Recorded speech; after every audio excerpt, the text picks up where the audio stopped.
Жаһандық құзыреттілік. Бұл үлкен, күрделі сөз сияқты естіледі, бірақ шынымды айтсам, бұл күн сайын маңызды болып келе жатқан нәрсе. Сонымен бұл шын мәнінде нені білдіреді? Мен неге оған мән беруім керек? Ең қарапайымнан бастайық. Біздің әлем тез өзгеруде. Экономикалар біріктірілген, мәдениеттер араласып жатыр. Технология бұрын-соңды болмағандай барлығын жақындастыруда. Демек, біз кездесетін проблемалар, мысалы, климаттың өзгеруі, пандемиялар, немесе тіпті әлеуметтік мәселелер, бір елмен, немесе тіпті бір топ адаммен ғана шешілмейді. Біз бәріміз бірге жұмыс істеуіміз керек.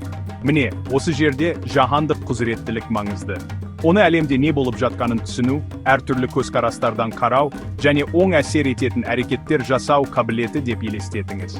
Бұл әлемге қызығушылық таныту, сұрақтар қою, және жаңа нәрселерді үйренуге ашық болу. Тіпті олар менің өз көзқарастарыма қайшы келсе де. Мен үшін жаһандық құзыреттілік жай ғана жаңалықтар оқу немесе жаңа тіл үйрену емес. Бұл мен білетін нәрсені, мейлі ол математика, ғылым, тарих немесе өнер болсын, нақты әлемдегі проблемаларды шешу үшін қолдану. Бұл басқа мәдениеттерді құрметтеу, әртүрлі пікірлерді тыңдау, және байланыс орнату жолдарын табу дегенді білдіреді. Сонымен, бұл неге маңызды? Өйткені, бүгінгі қиындықтардың шекарасы жоқ. Егер мен өз қоғамдастығымда немесе бүкіл әлемде өзгеріс жасағым келсе, мен жаһандық құзыретті болуым керек. Шынымды айтсам, бұл менің қызығушылық танытып, белсенді болып, барлық жерден үйренуге дайын болуымнан басталады.